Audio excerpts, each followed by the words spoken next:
जानेवारी 2026 या दरम्यान रस्ता सुरक्षा जे अभियान आहे तर हे राबवण्यात येत आहे। सिंदखेडराजा पोलीस स्टेशनच्या हद्दीमध्ये हे जे अभियान आहे हे आपण राबवणार आहे। यामध्ये विशेषतः जे कॉलेजेसमधील विद्यार्थी आहेत त्यांना आपण रस्ता सुरक्षेसंबंधाने माहिती देणार आहोत। त्याचबरोबर जे वाहतुकीचे नियम आहेत ते नियम त्यांनी पालन करायला पाहिजे। त्याचबरोबर आपल्या जीवितवाच्या सुरक्षेच्या संदर्भात जे काही हेल्मेट्स वापरण्याच्या संदर्भात, फोर व्हीलर चालवत असताना सीट बेल्ट लावण्याच्या संदर्भात या संदर्भात सुद्धा आपण जनतेमध्ये, त्याचबरोबर जे काही कॉलेजेसचे विद्यार्थी आहेत यांच्यामध्ये जनजागृती करणार आहोत।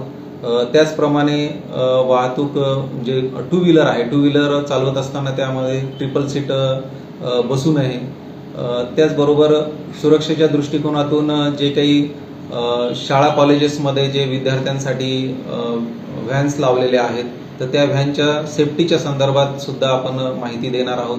त्याचबरोबर जे वाहतूक मुलांची शाळेत जे वाहतूक करणारे जे ऑटो आहेत त्यांना सुद्धा सुरक्षेच्या संदर्भात, जे ऑटो चालक आहेत यांना सुद्धा आपण सुरक्षेच्या संदर्भात माहिती देणार आहोत। त्याचबरोबर मी या रस्ता सुरक्षेच्या संदर्भात सर्व जनतेला असं एक आव्हान करू इच्छितो की ज्याही वेळेस जेव्हा केव्हा अपघात होते तर त्या अपघातामध्ये जो कोणी जखमी असेल रोडवर पडलेला तर त्याला जनतेने तात्काळ मदत करावी आणि अशा तात्काळ मदत केल्यामुळे जर एखाद्या व्यक्तीचा जर प्राण वाचत असेल तर त्या संदर्भात राहवीर योजना ही योजना आहे की ज्यांनी अशी तात्काळ मदत केलेली आहे तर त्या मदत केलेल्या व्यक्तीला माननीय जिल्हाधिकारी साहेब यांच्याकडून एक 25,000 रुपयाचं बक्षीस आणि प्रमाणपत्र सुद्धा देण्यात येते।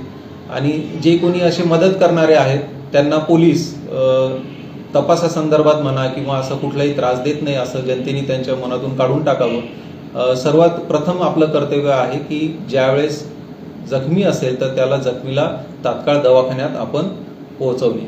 तर या माध्यमातून त्याचबरोबर जे आपल्या सिंदखेड राज्यामध्ये जे काही मोठ्या प्रमाणामध्ये भाविक आपल्या इथे येतात तर त्या संदर्भात जो काही आपला रोड आहे या रोडच्या सेफ्टीच्या संदर्भात जी अवैध पार्किंग इथे होते तर त्या संदर्भात सुद्धा जनजागृती करण्यात येत आहे। या अशा उपक्रमामधून जो काही हा 1 ते 31 तारखेपर्यंतचा जो काही हा कालावधी आहे या कालावधीमध्ये विविध प्रकारचे आपण योजना, विविध प्रकारचे कार्यक्रम घेऊन लोकांमध्ये रस्ता सुरक्षेच्या संदर्भात जनजागृती करणार आहोत।